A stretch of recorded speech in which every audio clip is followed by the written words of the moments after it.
그 식물이나 이 인간 외의 동물들은 생로병사를 가지고 힘들어하지 않을 거예요. 그들은 선악 문제로 힘들어하지도 않고 미추 문제도 그들을 힘들어하지 않아. 귀천이 있겠어요, 걔들 앞에서. 그런 의미에서는 사람보다 훨씬 해탈된 삶을 살죠. 근데 인간만이 그들하고 달리 생각할 수 있는 힘을 가졌어요. 그래서 생각할 수 있는 힘이 식물이나 동물보다 우월해요.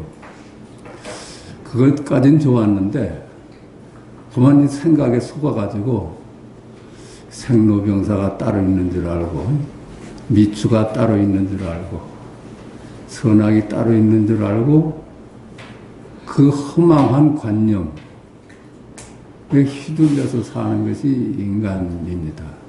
인간이 깨달음의 문제는 인간한테만 문제가 되는 겁니다. 다른 동물보다는 커다란 장점을 가지고 있는데 그 장점이 우리를 오히려 힘들게 하는 그런 원인이 되기 때문에 그 문제가 인간한테만 있는 겁니다. 우리를 이제 자꾸만 내가 따로 있다, 내 몸이 나고 내 마음이 나다, 이렇게 우리가 길들여져 왔는데 우리가 시공간을 봐도 시공간이 실제하지 않으니까 시공간적 존재는 실제하지 않는 거야, 사실. 과거도 실제하지 않고 미래도 없고 동서남북도 실제하지 않고 그냥 이름이고 개념이고 이미지거든요. 거기에 인간의 몸이 예일 수가 없죠. 근데 그러니까 우리가 그 망상, 환영에 힘들어하는 거라. 근데 오래전에 글을 한번 써본 게 있었는데, 이거 보십시다. 몸도 마음도 내가 아니다. 몸도 마음도 내가 아니에요. 이게 시공간적인 존재거든. 그러니까 과거도 없고 미래도 없듯이 과거의 내 몸도 여기 없고 미래의 내 몸도 여기 없습니다. 동쪽과 서쪽이 실제하지 않고 이름이듯이 우리 몸도 안에 있고 밖에 있는 우리 몸은 실제하지 않는 거예요. 나를 두고 나는 몸이다 해서 이 몸을 두고 말하는 것이라면 이는 착각이다. 또한 슬퍼하고 기뻐하는 이 마음을 두고 마음이 나다고 하면 이 또한 착각입니다. 그 실체가 없는 거야. 이미지라, 이미지. 몸과 마음이 내가 아니라고 확실히 전제를 해봅시다. 그러면 나는 무엇일까요? 그러니까 우리 불교의 가르침이 몸과 마음은 내가 아니라고 가르치니까 그걸 다 믿고 그러고 나서 생각을 해보자는 겁니다. 몸도 내가 아니고 마음도 내가 아니라면 귀에 들려오는 시냇물 소리. 그래, 몸도 아니고 마음도 내가 아니야. 그걸 딱 믿고 왔는데 귀에 들려오는 시냇물 소리는 그건 뭐예요? 그건 뭐야? 내가 없는데. 그죠? 몸도 마음도 내가 아니잖아요. 그렇다면 내가 없어. 내가 없는데 시냇물 소리가 들려요. 그게 뭐야? 그게 또 눈에 들어오는 푸른 하늘. 내가 없는데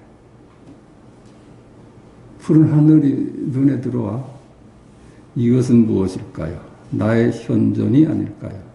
그게 내 현존이라요.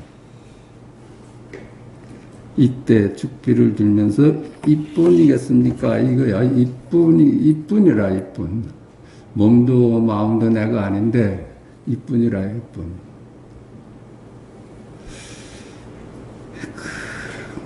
그러니까 이 하늘을 보면 하늘이 나고 시냇물 소리를 들으면 시냇물 소리가 나고 그래요.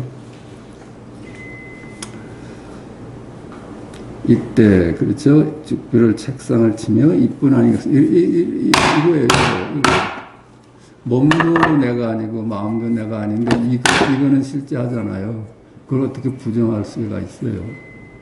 이 소리하고 듣는 자하고 나눌 수가 없어. 그냥 그뿐이라요. 몸이다 이뿐 아니겠습니까? 마음이다 이뿐 아니겠습니까? 뜰 앞에 잣나무 이뿐 아니겠습니까? 그래요. 몸이다. 몸이 내가 아니라 몸이다. 몸이다. 하늘이 맑구나. 이거나 몸이다 하고 달라요? 하늘이 맑구나가 내 본래 면목이면 나는 몸이로구나. 이게 내 본래 면목이에요.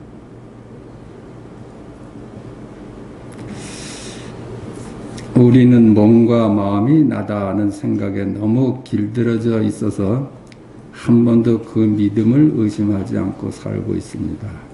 한 번도 의심을 하지 않고 산 세월이 너무 길어서 이게 조금 벗어나기가 조금 힘들 뿐인데, 근데 너무나 명백한 거예요.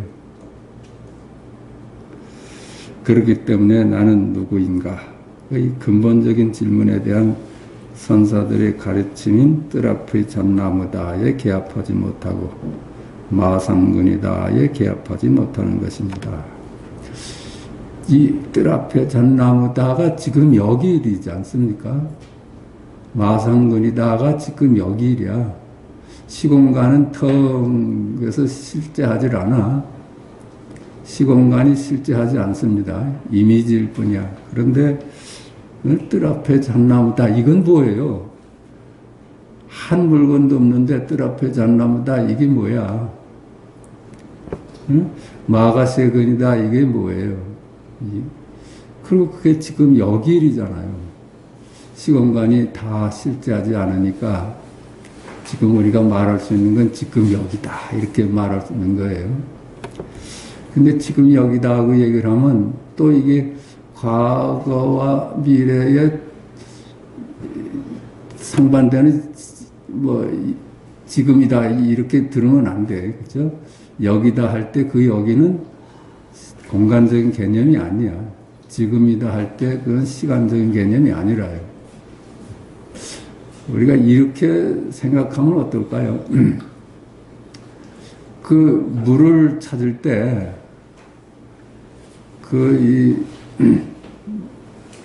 물 찾는 사람들이 있어요. 그러니까 이 점이 여기가 물이 나올 자리다 하면은 그걸 계속 파거든요. 여기다 해가지고. 우리는 지금 여기다 하는 거는 자꾸만 그걸 파내려가면 물을 만나요.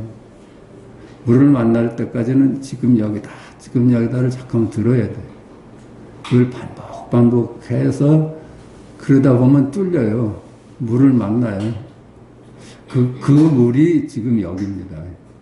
시공간적 개념의 지금 여기가 아니라 시공간적인 개념이 아니라 지금 여기다. 지금 그거밖에 말할 수가 없으니까 지금 여기뿐이다. 지금 여기뿐이다. 자꾸만 여기서 깨워주잖아요. 잠들어 있는 사람을. 그래서 자꾸 파내려다 가다 보니까 물을 만나. 그거예요. 그러니까 이게 잠깐 거듭되고 자꾸 반복해서 지금 여기를 자꾸 확인하는 공부입니다.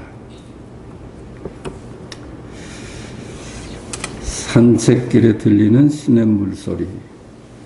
졸졸졸졸 이뿐 아니겠습니까? 이것뿐이에요. 몸도 내가 아니고 마음도 내가 아니고 시간 공간이 텅 비어서 실제하지 않아. 그런데 시냇물 소리 졸졸졸졸 이 실제를 이 현존을 우린 부정할 수가 없는 거예요.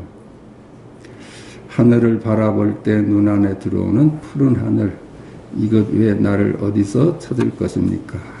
그거야. 그냥 시공간이 실제하지 않는다고만 보면은 우리 일상이 이것 아닌 것이 어디 있어요? 바다를 바라볼 때 눈 안에 들어오는 넓은 바다, 이것 왜 나를 어디서 찾을 것입니까? 그러니까 뭐 시공간만 우리가 확실히 이미지일 뿐이다 하고 벗어날 수만 있으면 우리 일상이 전부 이거라. 그러니까 일상이 도다. 우리 일상이 도다. 우리 일상이 깨달음이다. 눈에 들어오는 일체의 것이 나요. 귀에 들어오는 일체의 것이 나입니다. 이는 언어 이전입니다. 개념을 빌어서 저 하늘이 나요.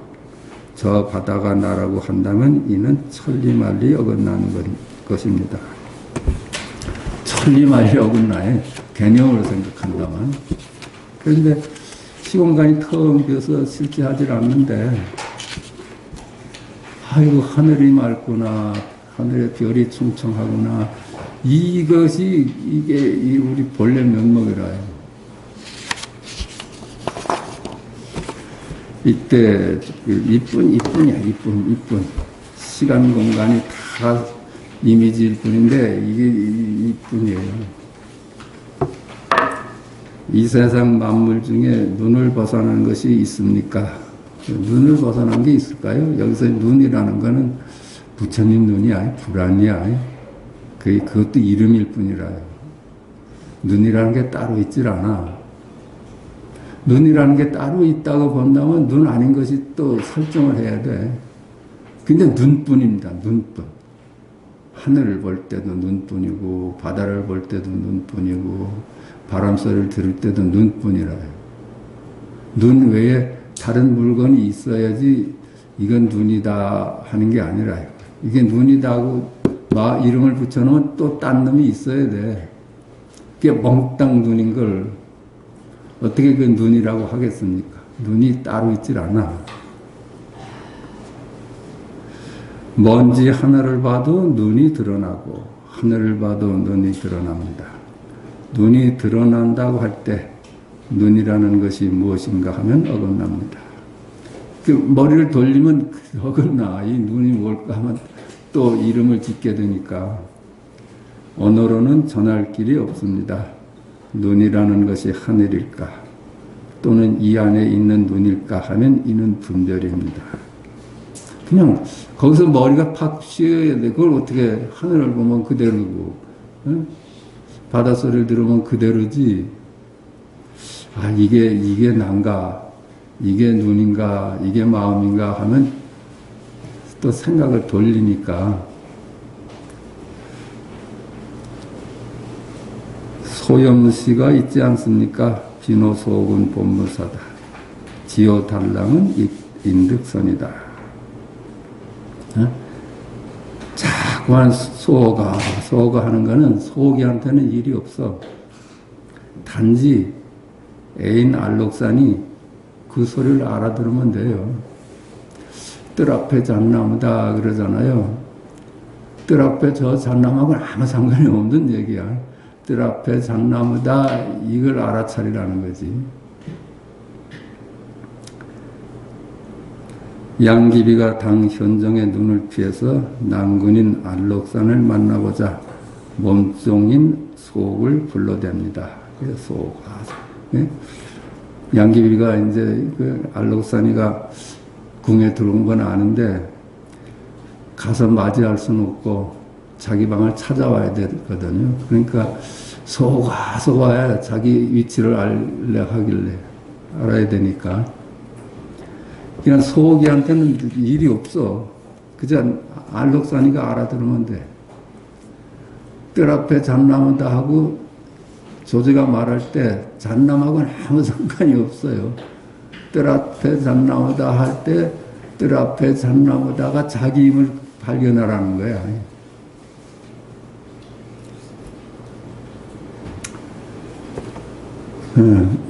자기의 존재를 난군인 알록산에게 알리고자 한다면 소가 하고 불러대는 것만이 능사이겠습니까?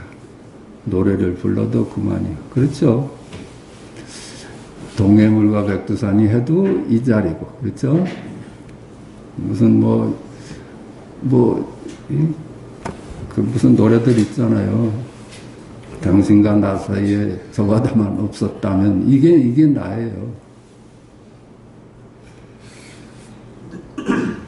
시를 읊어도 그만이고 불경을 독송해도 그만 아니겠습니까? 그렇죠. 한 물건도 없다면 시를 읊어도 그거야. 다 드러나. 불경을 독송해도 그거라요. 무슨 소리를 내도 거기에 뜻이 있는 것이 아닙니다. 다만 자기의 존재를 알록산이 알아차리면 되는 겁니다. 그러니까 소가 꼭 그럴 필요도 없지. 응? 연기비가 노래를 불러도 되죠. 이렇게도 또 한번 보십시다. 여명이 밝아올 때 점차 밝아집니다. 희끄무레 할 때부터 아주 밝을 때까지 밝음에는 차등이 있습니다. 그러나 그 눈은 순간순간 분명할 뿐입니다. 그렇죠? 희끄무레 할 때부터 밝아질 때까지 그 경계는 차등이 있는데 이 눈은 여여해서 그냥 순간순간 분명할 뿐이야. 이것이 있는 그대로의 존재입니다. 어둠과 밝음은 분명히 다르지만 그 분명함에는 차이가 없습니다. 그렇죠? 어둠과 밝음은 경계가 달라. 근데 어두울 때도 이거고 밝을 때도 이게 분명한 거는 차등이 없어. 눈을 감아도 분명하고 눈을 떠도 분명합니다. 그렇지 않아요? 눈을 떠도 분명하고 눈을 감아도 분명해. 어둠과 밝음은 경계입니다. 경계를 따라다니느라 그 분명한 자리를 놓치고 있는 것입니다. 그렇죠? 경계를 따라다니느라고 그 분명하고 확연한 자리를 우리가 놓치고 있어요. 멀리 보이는 것이 신기루인지 도시인지 모른다고 합시다. 그것이 실제 신기루인지 하나의 도시인지는 분명하지 않습니다. 그렇지만은 신기루로구나 이것은 분명하지 않습니까? 그래요. 신기루로구나 이거예요. 이거. 그것도 경계하고는 아무 상관이 없어. 도시로구나 이게 분명하잖아요. 이거는 어떻게 뭐 의심할 여지도 없어. 그냥 확연할 뿐이라요. 이걸 가지고 시비 걸 수가 없어. 저게 신기루다 아니다 실제 하는 도시다 이렇게 다툴 수는 있잖아요. 그런데 본래 면목인 신기루로구나 도시로구나 여긴 차이가 없잖아요. 여여하잖아요.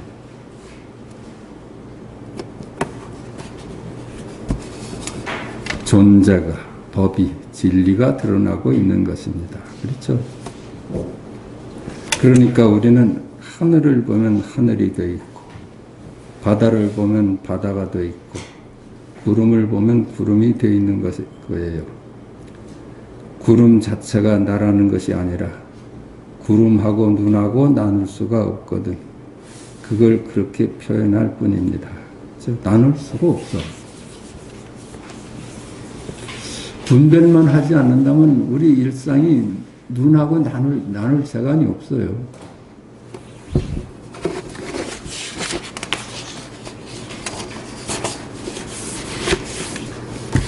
분별식을 놔야 그놈이 드러나는 것을 확인할 수 있는 것입니다. 이것이 우리의 진정한 자유이고 해탈입니다. 이렇게 분별식, 이렇게 이름 지어서 아는 것, 이런 걸 내려놔야지 그만 이게 확연한 거라요. 그것이 분별에부터 놓여나는 해탈이라. 서양 역사에서도 신이 중심이 돼서 신의 영광을 위해 사는 시대가 있었잖아요. 신에 맞춰 살아야 하고 신의 뜻에 맞춰 살아야 합니다.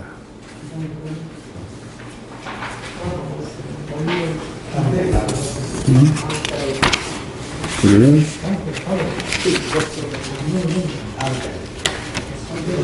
삼태지니까?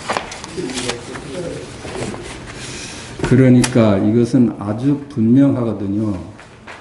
확연하고도 하고 우리가 하루 종일 쓰는 말에 말의 뜻이 상관없다면 하루 종일 짓거려대는 데서 내 존재가 드러나고 있는 것이 아니겠습니까?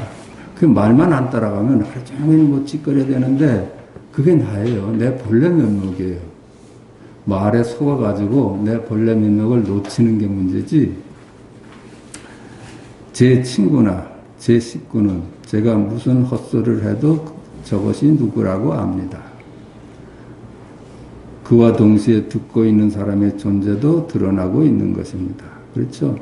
제가 무슨 소리를 짓거려도 그 소리를 안 들어도 친구나 식구들은 저 누구라고 알아.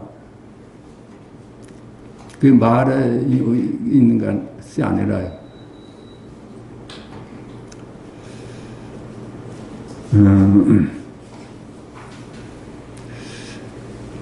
거기에는 그것이 무슨 뜻인가는 아무 상관이 없습니다. 그래서 제가 무슨 말을 짓거려도 그 뜻은 아무 상관이 없어. 거기 그저 마음이, 실자가 드러나고 있는 것 뿐이라.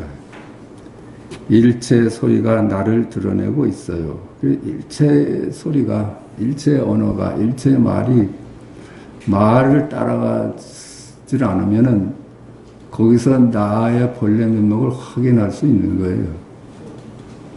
볼 때도 이게 모양을 안 따라가면은 그게 나잖아요. 모양만 안 따라가면 그게 나잖아요.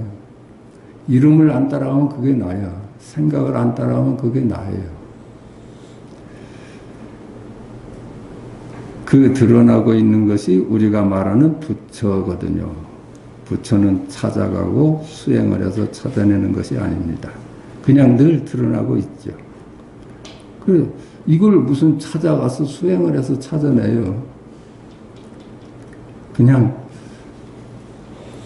발견하는 거야. 우리가 그냥 모양 따라가고 말 따라가고 그렇게 살다가 이게 놓치고 있었던 거야.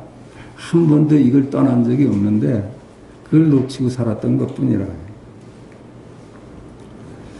그런데 몸뚱이와 마음을 나로 삼기 때문에 몸뚱이와 마음을 나로 삼기 때문에 못 보는 것입니다. 몸뚱이와 마음만 나로 삼지 않고 탁 내려놓으면 그러면 나는 뭐야? 그러면 뭐야? 이것이죠. 그렇죠? 그러면 뭐야? 이것이죠. 한 물건도 없는데 이거야. 한 물건도 없는데. 땅을 보면 땅이고 하늘을 보면 하늘이지. 일체가 나야. 순간순간 법이 드러나는 거야. 거기에 생사가 있겠습니까? 순간순간 내 존재가 확인될 뿐입니다. 우리가 모양만 따라가지 않고 말만 따라가지 않으면은 순간순간 내의 존재가 드러나고 있어요. 생사를 따라보는 것이 문명입니다. 이렇게 되면 우리는 존재의 근본 바탕을 문제 삼고 있는 것입니다. 그렇죠? 우리가 지금 얘기하는 것은 존재의 근본 바탕을 지금 문제 삼고 있는 거예요. 이보다 더 깊은 존재는 없어요. 뜰 앞에 잣나무다보다 더 깊은 실제는 있을 수가 없어. 이것보다 더 깊은 존재가 있을까요? 우리 눈보다 더 깊은 근원자가 있을까요? 눈은 눈이 아니라 그 이름이 눈이다. 이렇게 하고 있어요. 그렇죠? 우리가 눈이라는 말을 자꾸만 쓰는데 또 눈이라고 속으면 안 되니까 눈은 눈이 아니라 그 이름이 눈이야. 마음은 마음이 아니라 그 이름이 마음입니다. 지금 여기가 아니라 그 이름이 지금 여기야. 기독교인은 신이다 할 수 있겠죠. 그 근원자가 마지막 진술이 기독교인은 신이다 할 수 있겠죠. 그러나 신이다 하는 것이 눈 안의 소식이 있잖아요. 그래서 신이다 하는 것이 눈이 드러나고 있는 거예요. 그 이상의 원인자가 찾을 수가 없어. 신이다. 이것이 있어 신이 있는 것 아닙니까? 그렇죠? 말하자면 이제 아니야. 이 만물의 근원은 신이야, 신. 신이 만물을 창조하지 않았어. 근데 신은 누가 창조하고 있어요? 만물의 근원은 신이야. 이렇게 자신을 창조하고 있는 거예요. 그것보다 더 깊은 근원자가 있을 수가 없어.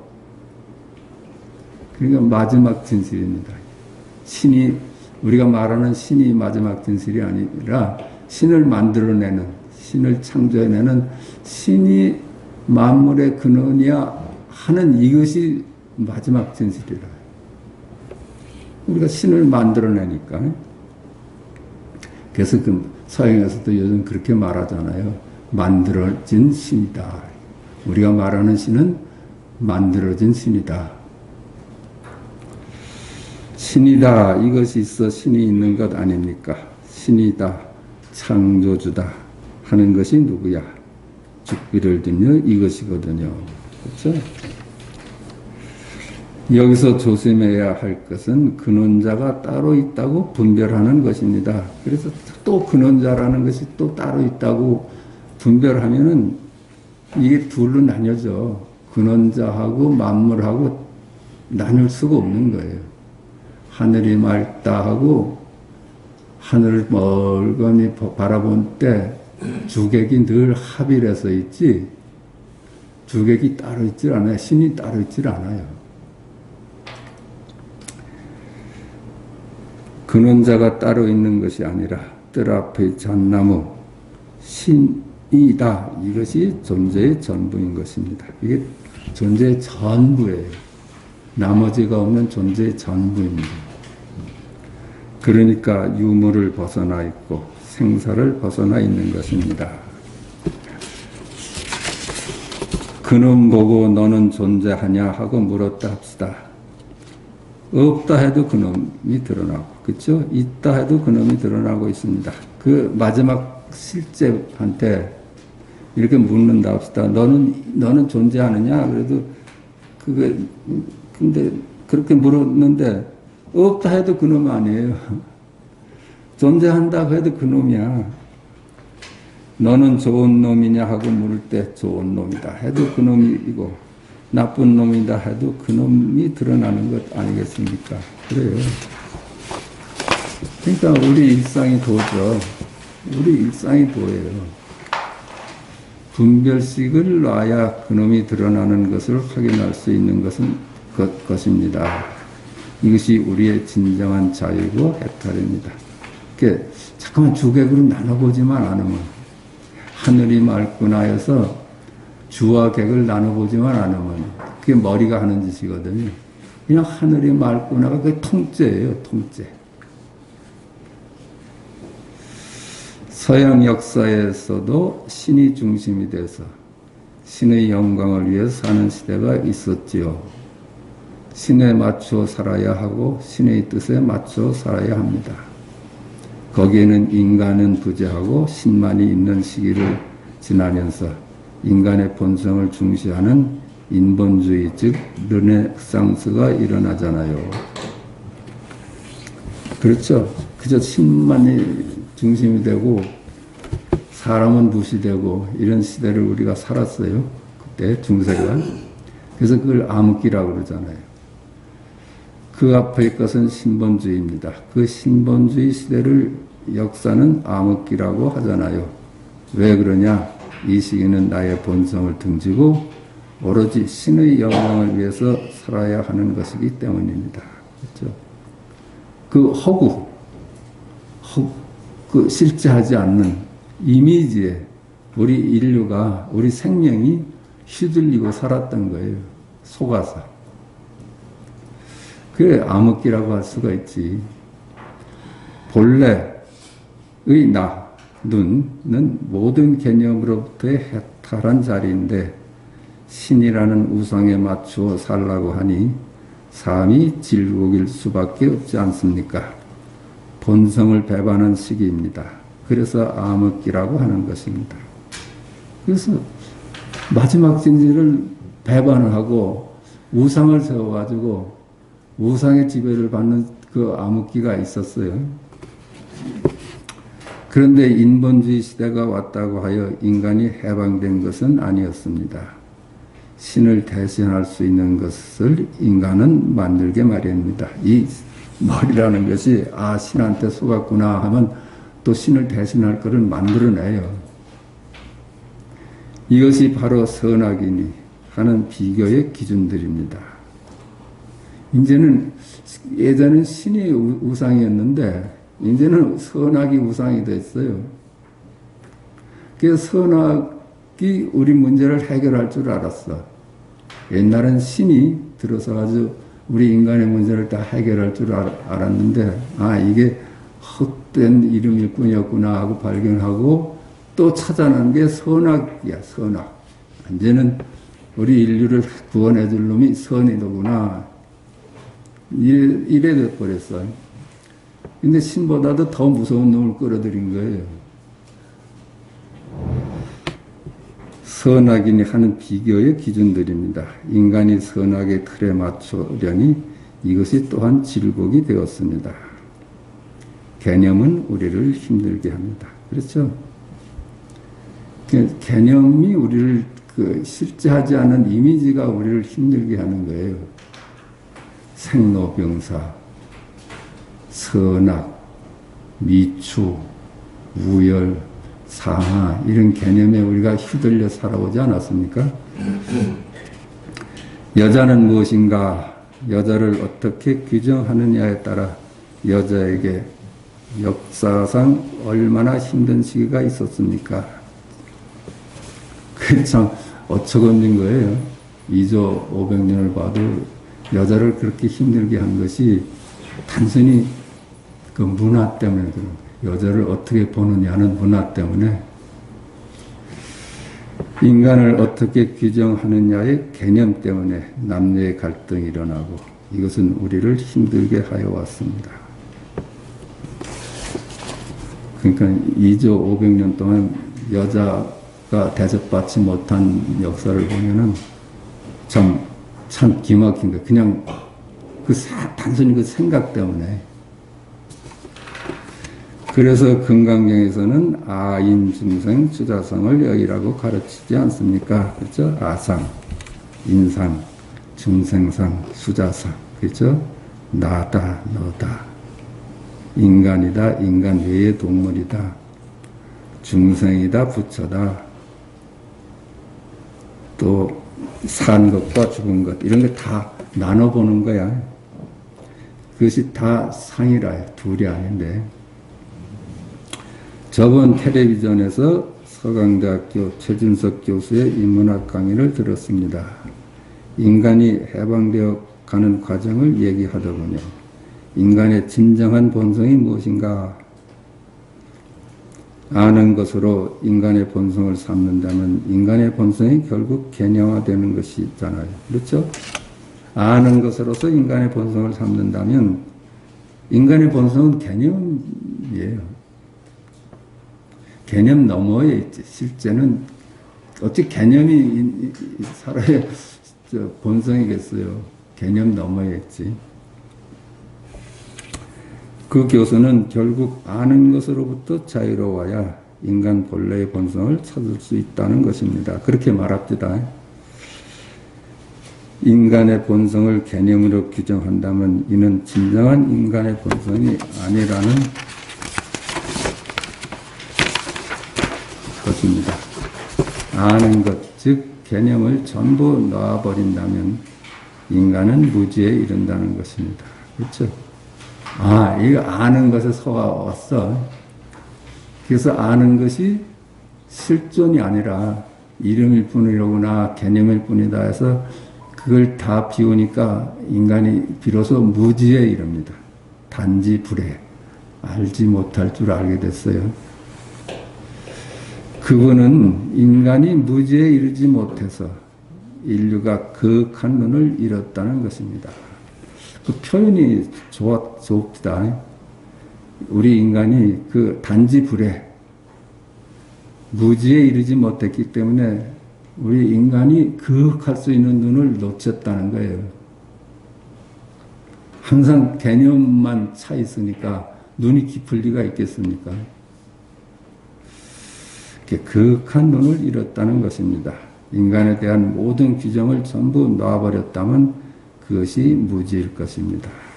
그러니까 우리가 개념으로부터 해탈한다면 그것이 무지라요, 무지. 보조국사가 얘기하는 단지 불의 자리라요. 소크라테스가 얘기하는 너 자신을 알라, 그 자리라요. 우리는 무지에 이르러야지 눈이 깊어진답니다. 우리들은 선악 개념에 의존해서 인간 세상을 질서화하려고 합니다. 그래서 신 대신 우리가 우상으로 만들어 놓은 것이 또 선악이야, 선.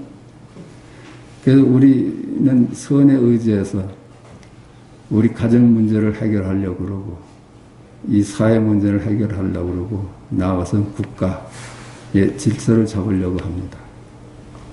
그러니까 이 신 대신 선이 들어서 온 거 아니에요?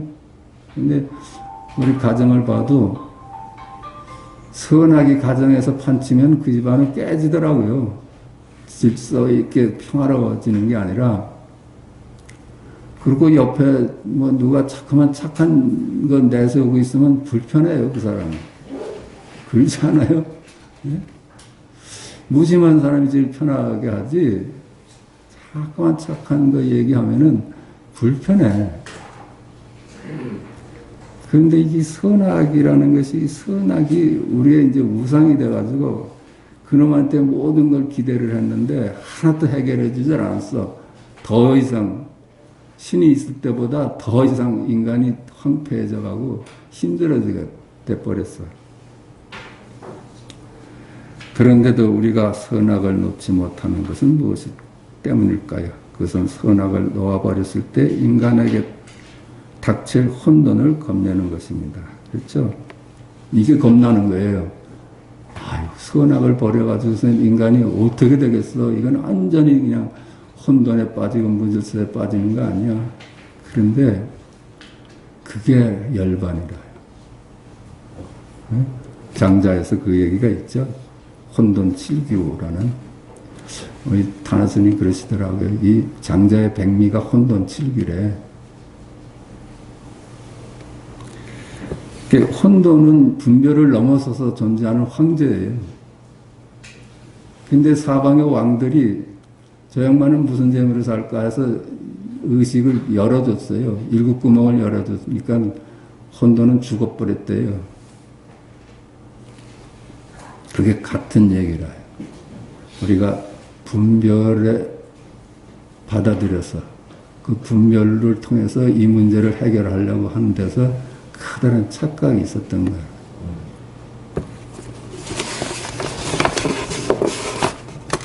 지금 뭐 사회도 그렇고 다 선악이 판치면서 뭐 문제를 해결하겠다고 그래.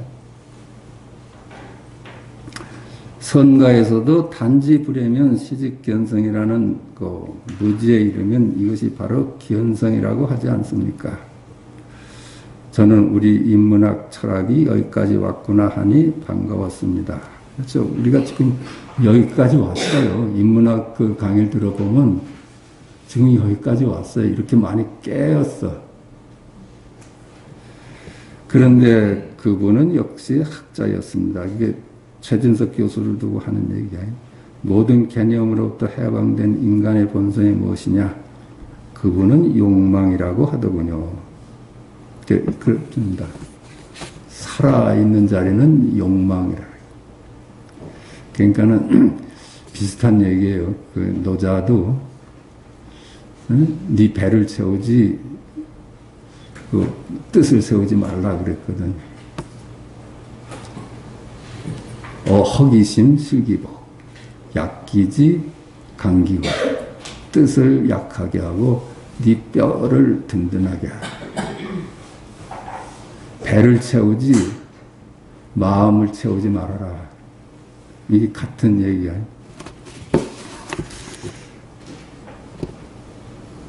그렇지만 욕망은 또 경계일 뿐이야. 이렇게 한정지어 놓으면 이게 제가 이제 시비 걸라고 하는 게 아니라 이렇게 한번 시비를 건 거예요.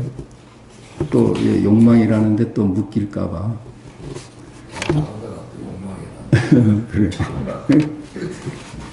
여기서는 너무나 분명한 것 아닙니까? 인간의 본성은 즉별은 이것이거든요. 이것이. 철학은 여기까지는 못 오는 것입니다. 그러나 철학이 여기까지 온 것 자체만으로도 인류를 얼마나 해방시킨 것입니까? 우리를 비교치로 머물 수밖에 없게 하는 개념으로부터 인간을 자유롭게 하지 않습니까? 개념이 우리를 힘들게 하는 것이잖아요. 집안에 며느리가 들어오면 거기에는 개념의 충돌이 있습니다. 문화의 충돌. 그 충돌이 우리를 힘들게 하는 것입니다. 문화의 충돌이 개념 간의 갈등입니다. 우리가 참, 이 개념 때문에, 이게 문화의 충돌 때문에 그들 며느리 힘들게 하고 집안이 엄청 힘들었어요. 그냥, 쟤는 저렇게 생각하나 보다 하고 봐주면 될 걸. 어째 넌 그렇게밖에 못하냐고 하니까 갈등이 일어나죠. 분별만 내려놓는다면 있는 그대로는 너무나 분명한 것입니다. 어둠이 와도 분명하고 밝음이 와도 분명합니다. 어둠과 밝음은 차이가 있지만 분명함에는 차이가 없습니다. 어둠과 밝음 양변을 놓으면은 분명 또 분명뿐입니다. 그래서 따라가지만 않으면 분명 또 분명 여여해. 저는 불교를 만난 것을 다행으로 알고 또 불교 공부 중에서도 선을 만난 것을 행운이라고 여깁니다. 그게 우리 공부는 말이죠. 이게 이런 자세, 이게 깨달아봐도 별것 아니거든요. 깨달아봐도, 진실을 밝혀봐도 뭐 달라지는 게 없어. 우리가 본래 깨달음으로 살아왔기 때문에. 그래서 화성이라고 그러잖아요. 사람을 꼬이려고. 이 공부 안 할까봐. 밖으로 나와라. 여기서 불타는 집에서 나오면 여기 무슨 사슴이 끄는 수레가 있고 하니까 너희 장난감 줄 테니까 나와라 하는데 그걸 화성이라고 그래. 그게 나와봐도 사실은 옛 모습 그대로예요. 그러니까 이 장엄을 해놓지 않으면 공부를 안 해.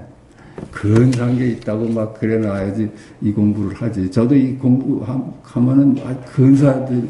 사람이 확 바뀔 줄 알았는데 똑같아요. 그러니까 부처님 이 법당도 장엄하잖아요. 그걸 철학한 데다 부처님 모셔봐요. 누가 이 공부에 관심이나 있겠나. 이 공부를 하면 저렇게 큰 사람이 되나 보다 하니까 하죠. 근데 사실은 우리가 늘 깨어서 살아왔습니다. 크게 달라지는 게 없어. 금강경에서도 똑같은 것을 말하고 있습니다. 그러나 금강경을 통해 이것을 눈치채기가 제 경우는 참으로 어려웠습니다. 선을 통해 금강경을 보니까 그 뜻이 뚜렷해지더군요. 그렇죠? 이 조사선을 만나서 금강경을 보니까 이거였구나. 그렇게 풀리지 않던 것이 그랬답니다. 이 공부는 늘 강조하지만 이왕 마음을 먹었으면 이 공부를 삶의 1번으로 두어야 합니다. 그러니까 1번으로 안 되면 다시 그냥 습관적으로 몸과 마음을 나로 알던 것이 무너지지를 않는 것 같아요. 그냥 그래요. 그냥 그렇게 항상 미화 안으로 살면서도 이 공부를 해야 되니까. 먹고 사는 문제는 그것이 흔들리면 이 공부가 흔들리니까 열심히 할 것을 권합니다. 그렇죠? 자기 직업에 충실하고 그 먹고 사는 문제를 해결을 해야 돼. 이 공부를 거기에 흔들리면 그 공부가 안 되니까 나머지 문제는 늘 마음이 여기 공부에 가 있어야 합니다. 저 역시 제 스승이신 김태환 선생님 법문에 늘 귀를 기울이고 삽니다. 마지막 때 만난 스승이 김태환 선생님이고, 이제 청년 시절에는 탄화 스님을 뵙고, 그 다음에 제가 뵌 분이 백봉 김기주 선생님이고 그래요. 이 생에서 이 기회에 이 문제를 끝내야지 언제 다시 이런 기회가 오겠습니까? 그럴 거예요. 언제 이게 백천만금 난조라고 그러고 맹구목이라고 그러잖아요. 그냥 이게 저는 조사선을 만난 게 참으로 행운이라고 생각해요.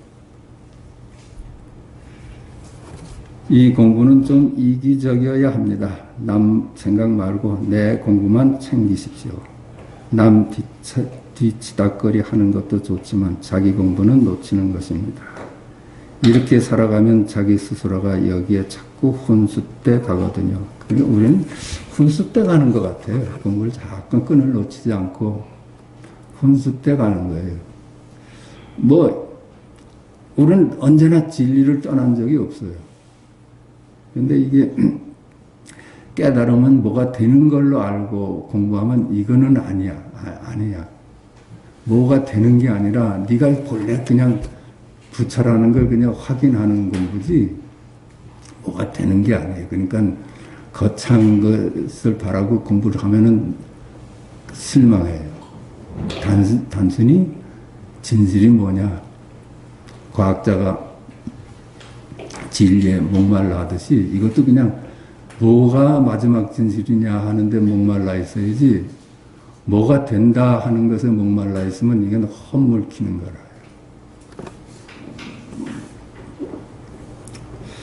평소 선, 어록 등을 가까이 하는 것입니다. 점점 선이라는 것에 훈숙되어 가니까요. 예수님도 말씀하셨잖아요. 두 마리 토끼는 잡을 수 없다. 다시 강조하지만 몸과 마음은 내가 아니야. 그러면 나는 어떻게 존재하겠어요? 죽비를 치면서 이걸로 존재하거든요. 죽비가 따로 없어요. 그냥 이 죽비가 따로 없어. 그럼 뭐예요? 몸으로서 나를 삼고 마음으로 나를 삼으면 몸도 아니고 마음도 아닌 이 자리를 절대 보지 못합니다. 대통지승들이 10겁을 기다려도 부처를 보지 못하는 것은 몸과 마음을 나로 두고 부처를 따로 기다렸기 때문입니다. 그냥 부처를 기다리면 안 돼. 그냥 부처죠. 쉽다 하겠습니다. 보통 사람들은 흔히 경계가 마음을 가로막고 현실이 도리를 가로막는다고 여겨서 늘 경계를 피하여 마음을 안정시키려 하고 현실을 물리치고 도리를 보존하려고 하니 마음이 경계를 가로막고 도리가 현실을 가로막는 줄을 알지 못합니다. 우리 보통 사람들은 이 시장을 떠나서 산으로 가야 공부가 되는 줄 알아요. 경계가 마음을 보니까 이 시장의 이 경계가 이 어지러운 세상이 우리 공부에 방해가 된다 해가지고 현실이 도리를 가로막는다고 여기서 이 공부를 가로막는다고 여기서 늘 현실을 피해가지고 산속으로 와서 마음을 안정시키려고 하고 현실을 물리치고 도리를 보존하려고 하니, 그죠? 현실 세상을 버리고 자꾸만 이 도리를 보존하려고 자꾸 산속으로 가려고 하니 이 마음이 경계를 가로막고 도리어 현실을 가로막는 줄을 알지 못합니다. 왜 그래요? 시장과 산속을 둘러보니까 이 분별심이 그 분별하는 마음이 경계를 가로막고 도리가 현실을 가로막는 줄을 알지 못합니다. 이 분별심이 경계와 도리를 둘러보는 것이 공부를 가로막는 줄을 알지 못합니다. 다만 마음을 비게 하기만 하면 경계는 저절로 없어지고 도리를 고요하게 하기만 하면 현실은 저절로 고요해지니 마음을 거꾸로 쓰지 말라. 그저 분별심만 내려놓은, 따라가지만 않으면, 나눠보지만 않으면, 주관이 없어지면 객관이 없어지고, 객관이 없어지면 주관이 없어져요. 나눠보는 데서 그만 주객을 따라보는 데서 우리가 헤매는 것이지, 이렇게 분별만 내려놓으면은 그저 통째라요. 근데 그 통째는 알 수는 없어. 분별하자마자 통째는 둘로 만물로 나뉘어지니까 알 수는 없어. 통째라고 말은 할 수 있겠죠. 근데 알 수는 없는 거야. 우리가 조심해야 될 거는 그냥 이대로가 지금 이대로가 열반이다. 이거는 메시지지. 이대로가 열반이다. 그래서 산이 열반인가? 하늘이 열반인가? 이대로가 열반인가? 하면 그건 아니야. 생각이 뚝 힘을 못 쓰면서 그것이 주객합일일 때 그게 그대로 열반이라는 겁니다. 그러니까 그걸 우리가 상상할 수는 없는 거예요. 상상하면 또 개념 속에 들어가니까.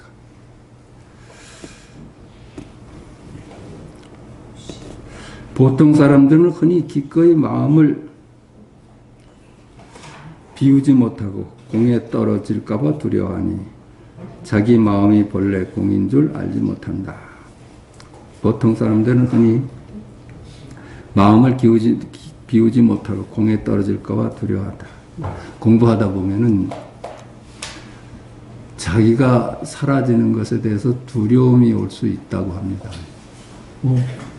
내가 없다는 것을 받아들이기가 어려워. 그렇지만은 자기가 본래 공이야. 본래 한 물건도 없어요. 한 물건도 없다. 그게 육적 해능선이 하신 말씀 아니에요? 한 물건도 없으니까 머물 데가 없는 거예요. 한 물건도 없는데 머물 데가 어디 있겠어. 그러니까 업무소도 이생기시 마라. 그렇죠. 그냥 간단해. 한 물건도 없다.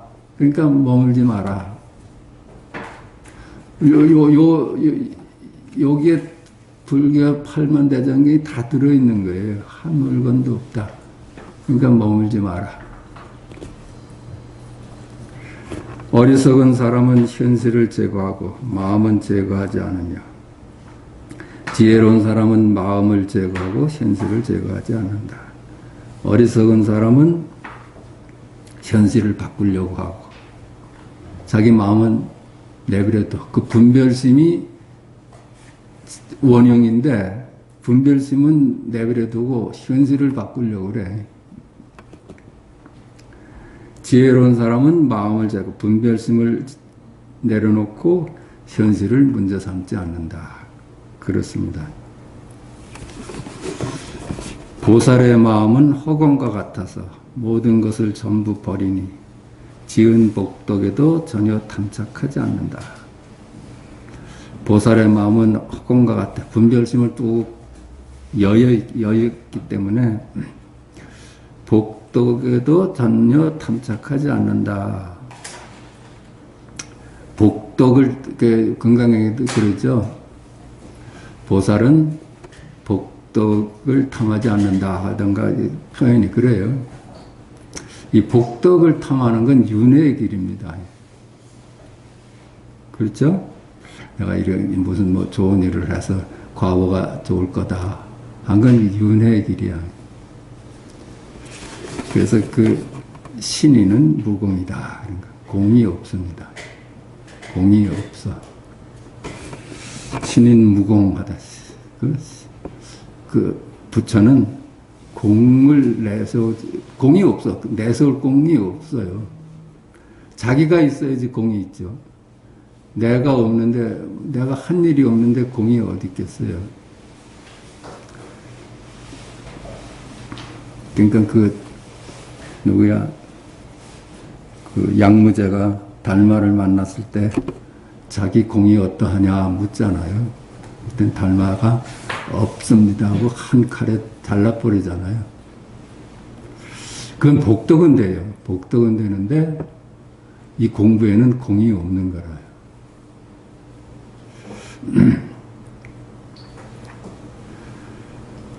그러니까 복덕에 탐착하지 않죠. 그러나 버림에도 세 등급이 있다. 안팎의 몸과 마음을 모두 버려가지고 허공처럼 취할 것이 없게 된 연후에 인연 따라 사물과 만남에 주관과 객관을 모두 잊는 것이 그 크게 버림이다. 이게 진짜 버림이라는 게요. 몸과 마음을 모두 버려서 주객을 모두 탈락시켜서 허공처럼 취할 것이 없게 된 연후에, 그렇죠? 한 물건도 없게 된 연후에 인연 따라 사물과 만남에 주관과 객관을 모두 잊는 것이 크게 버림이다. 그래서는 주객이 모두 탈락되어가지고 한 물건도 없어. 그래서 세상에 나와가지고서는 사물과 만남에 주관도 없고 객관들 다 잊고서 사는 것. 이게 크게 버림이다. 만약 한편으로는 도덕을 행하면서 한편으로는 내버려서 바라는 마음이 없다면 이것은 중간 버림이다. 이게 도덕을 행한다는 그 자체가 지금 유의에 떨어진 거라요. 뭐를 이제 선행을 한다던가 이런 거야, 덕을 닦는다던가 이런 게 다 유의의 짓거리라는 거야. 그런 게 따로 존재하지 않는데 그렇지만 바라는 마음이 없어. 이것이 중간 버림이다. 이게 그럴 수가 있을까요? 내가 도덕을 행한다는 생각이 있으면 반드시 바라는 게 있게 돼요. 이렇게 말이 그렇지. 만약 여러 가지 선행을 두루 닦으면서 바라는 바가 있으면서도 과보를 바란다면은 법문을 듣고서 공을 알아 이윽고 집착하지 않는다면 이것은 작은 버림이다. 그 인천교에 해당한다. 인천교. 하늘에 나오고 사람으로 다시 태어날 수 있는 가르침이래요. 이 선행이 그런 거야. 그 극락왕생을 구할 때 이게 인천교지. 인천교. 크게 버림은 마치 불꽃이 앞에 있는 것과 같아서 다시는 미혹과 깨달음의 차별이 없으며 중간 버림은 마치 불꽃이 곁에 있는 것과 같아서 밝기도 하고 어둡기도 하며 작게 버리는 버림은 마치 불꽃이 등 뒤에 있는 것과 같아서 팔 앞에 구덩이나 함정이 있어도 보지 못한다. 크게 버리는 것은 너무나 분명하고 확연해서 불꽃이 만약 앞에 있는 것 같아서 너무나 분명한 거야. 다시는 미혹과 깨달음의 차별이 없으며 거기 빠지질 않아. 깨달음하고 미혹과 깨달음의 차이가 없어져. 그건 둘로 보는 거잖아요. 미혹과 깨달음을 나눠보면 둘로 보는 거야. 중간 버림은 마치 불꽃이 곁에 있는, 옆에 있는 것과 같아서 밝기도 하고 어둡기도 하고 확연한 듯한데 아닌 것 같고 자꾸만 의심이 들어요. 이게 다일까? 이게 다일까? 확연한데 어떠다 또 미진한 것 같고 작게 버림은 마치 불꽃이 등 뒤에 있는 것과 같아서 발 앞에 구덩이나 함정이 있어도 보지 못한다. 그게 아주 밝게 작게 버리는 사람은 선행이 업이 된다는 걸 몰라요. 그 선행이 업이 돼서 구덩이에 빠지는 짓이라는 걸 모른다는 거예요. 우리 공부는 선행을 통한 과보를 이루자는 공부가 아니거든요. 온통 선악으로부터 노연하자는 공부지 선을 행해서 천국에 나자는 공부가 아니야. 그건 다 인천교고 과보를 바라는 공부라. 그러므로 보살의 마음은 허공과 같아서 모든 것을 다 버린다. 과거의 마음을 얻을 수 없는 것이 곧 과거를 버리는 것이고 현재의 마음을 얻을 수 없는 것이 곧 현재를 버리는 것이고 미래의 마음을 얻을 수 없는 것이 곧 미래를 버리는 것이니 이른바 삼세를 모두 버리는 것이다. 버리고 말고가 있어요. 버릴 게 있어야지 삼세를 버리지. 실제 하지 않은 놈을 과거를 어떻게 버려요? 미래를 어떻게 버리고 현재를 어떻게 버리겠습니까? 응? 과거신 불가득, 미래신 불가득, 현재신 불가득. 그게 뭐 그런 얘기잖아요. 얻을 수 없는 것인데 어떻게 버릴 수 있겠어요? 얻을 수 있어야지 버릴 수 있는 거지. 다 실제 하지 않는 이미지, 이름일 뿐이거든요. 여럿께서 가섭에게 법을 부척한 이래 마음으로서 마음에 도장을 찍어 마음과 마음이 다르지 않았다. 여럿께서 가섭에게 법을 부척한 이래 여마 시중에서 꽃을 드는 것으로서 법을 전한 이래 마음에서 마음에 도장을 찍어 마음과 마음이 다르지 않았다. 이심전심 해왔다. 이심전심 해왔다. 언어도 다니고 불가 사이에서 전할 수 있는 것은 그저 이심전심이었어. 허공에 도장을 찍으면 도장의 무늬가 나타나지 않고 사물에 도장을 찍으면 도장은 법이 된다. 허공에다 도장을 찍는 공부라고 그러잖아요. 그 흔적이 없어. 한 물건도 없다. 그러는 것이 흔적이 될 수가 있죠. 아, 한 물건도 없대 하고 이해를 해버리면 그거는 사물에 도장을 찍으면 도장은 법이 된다. 이럴 수가 있는 거야. 근데 도장을 찍는다면 말이죠. 뜰 앞에 잣나무다. 이건 허공에 도장 찍는 거하고 같아. 도장을 찍는다는 비유를 그렇게 하죠. 허공에다 도장 찍는 수도 있고 물에다 도장 찍는 수도 있고 땅에다 도장 찍는 수도 있어.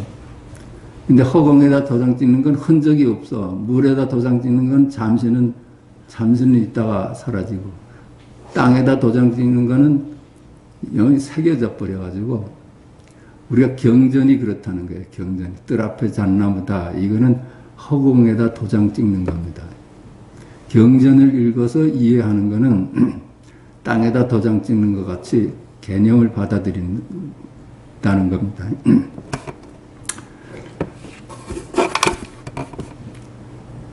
그래서 사물에 도장을 찍으면 도장은 법이 된다. 그렇죠? 경전이 그렇다는 거예요. 그게 이제 언어로 표현을 했으니까.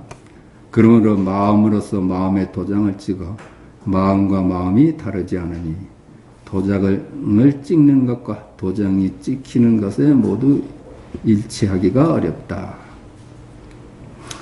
그러면 마음으로서 마음에 도장을 찍어 마음과 마음이 다르지 않으니 도장을 찍는 것과 도장이 찍히는 것에 모두 일치하기가 어렵다. 그게 전하기가 참 어려워.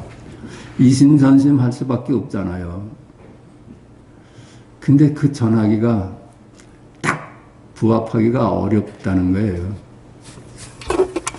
그러므로 얻은 자가 적다. 그 이심전심 하기가 그렇죠. 뜰 앞에 잣나무다 해서 마음으로서 마음을 전했는데 그걸 턱 받아먹기가 참 까다롭다는 거예요.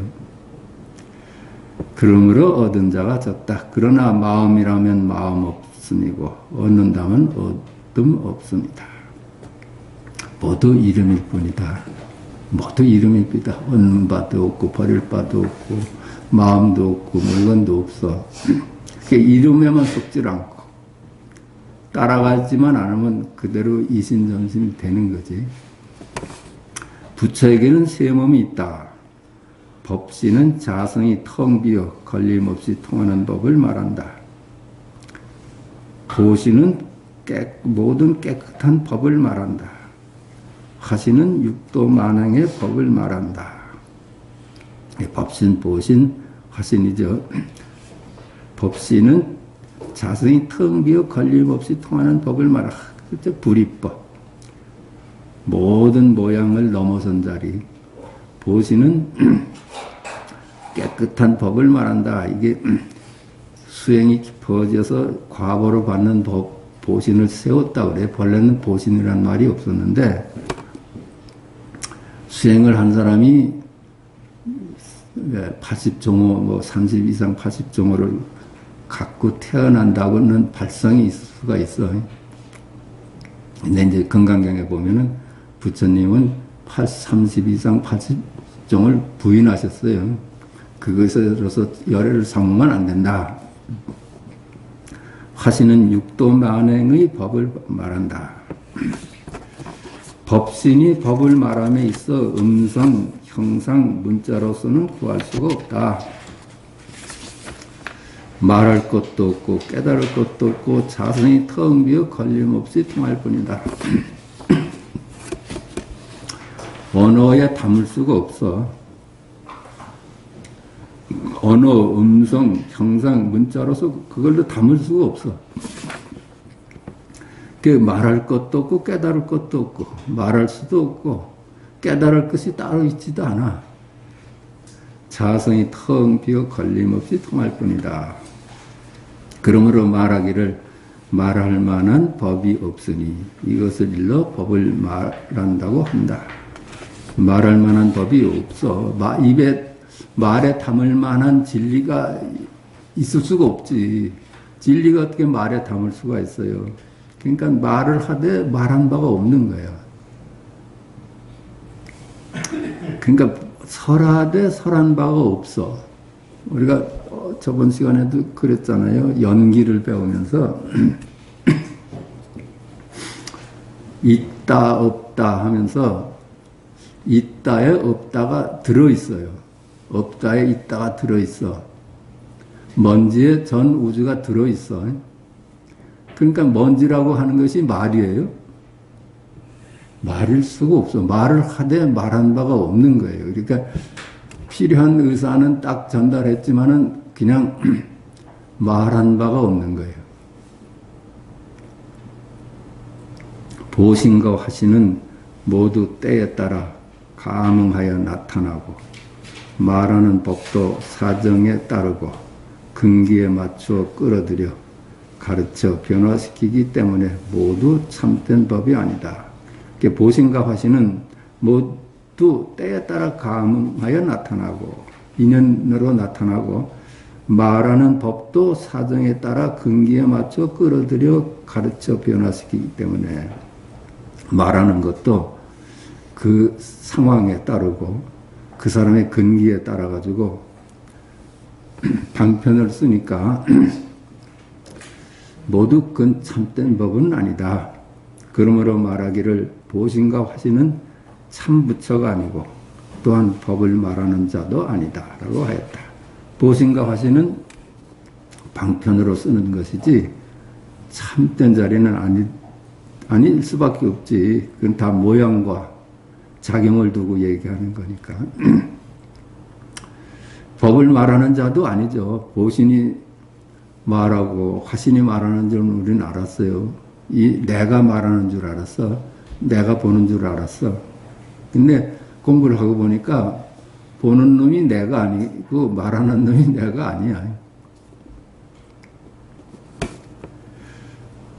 같다고 하는 것은 하나의 정명이 나뉘어서 여섯의 화합이 된다. 정명은 맑고 밝은 자리예요. 그걸 정명이라고 그럽니다. 그것이 6개의 화합을 통해서 육근을 통해서 드나들어요. 육근을 통해서 나타나. 하나의 정명은 하나의 마음이고 6의 화합은 육근이 된다.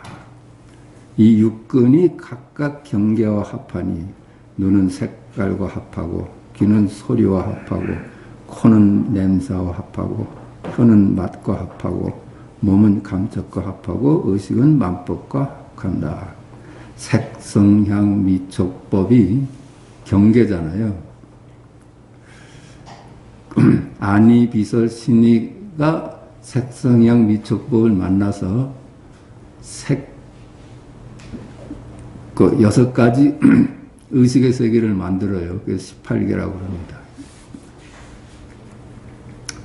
그리하여 그들 사이에 육식이 생기니 모두 더하여 18개가 된다. 육근, 육경, 육식이 이루어지는데 그걸 18개라고 그런다. 그게 덧없는 것들, 덧없는 것들. 일어났다 사라지는 것들. 만약 18개가 있지 않고 여섯 화합이 모두 하나의 정명임을 밝힌다면 하나의 정명은 곧 마음이다. 18개라고 따로 보질 않고 그 여섯 화합이 모두 하나의 하나라고만 볼 수 있으면 주객을 둘로 보질 않고 하나라고 볼 수 있다면 그것이 바로 정명은 곧 마음이다. 마음 하나에 규율된다. 육근, 육경, 육식이 18개가 만물을 이루어내는데 그것이 하나의 마음에 규율됩니다. 도를 배우는 사람이 모두 이것을 알면서도 다만 하나의 정명이 여섯의 화합이라는 견해를 벗어나지 못하니 그들 법에 얽매여서 본래 마음에 일치하지 못하는 것이다. 도를 배우는 사람이 모두 이것을 알면서도 이렇게 쓰면서도 그렇죠? 다만 하나의 정명이 여섯 화합이라는 견해를 벗어나지 못하니 그러니까 그렇게 알아버려. 아는 거예요. 그러니까 견해를 벗어나지 못하니 그를 법에 얽매여서 본래 마음에 일치하지 못하는 것이다. 견해로서는 둘이 아닌 자리에 개합되질 못한다. 이 얘기를 하고 있습니다. 열애께서 세상에 나타나서 일승의 진법만 말씀하려 하셨다면 중생들은 믿지 않고 열애의 법을 비방하여 고통의 바다에 빠졌을 것이다. 열애께서는 둘이 아니다 하고만 탁 말을 던져놓고 그냥 마셨다면은 우리들 중생들은 아유 저게 무슨 가르침이야 하고 비방하고서는 말아버렸을 것이라는 거야. 그래서 열애께서 그걸 어떻게 하면 좋을까 하고 국리 끝에 설법을 하시기 시작했다는 얘기합니다. 만약 전혀 말씀하시지 않는다면 중생들은 탐욕에 떨어질 것이니 중생을 위하지 않는 것이고 묘한 도를 가벼이 버리는 것이 된다. 그 열애께서 깨달은 후에 고민하시던 걸 지금 얘기하는 거야. 말을 할까 말까. 말을 하자니 어렵고 안 하자니 중생을 외면하는 거고 그리하여 드디어 방편을 만들어 삼성이 있다고 말씀하셨으니 승에는 작고 큼이 있고 어둠에도 얕고 깊음이 있으나 모두 본래의 법은 아니다. 일승만이 법이다. 그렇죠? 성문, 연각, 보살, 삼성은 일승에 이르게 한 방편이지 법은 아니다. 그렇습니다. 그러므로 오직 일승의 도가 있을 뿐이니 나머지 둘이라면 진실이 아니다라고 하는 것이다. 일승만이야. 그러니까 전하기가 어렵다는 거죠. 여기까지 하겠습니다.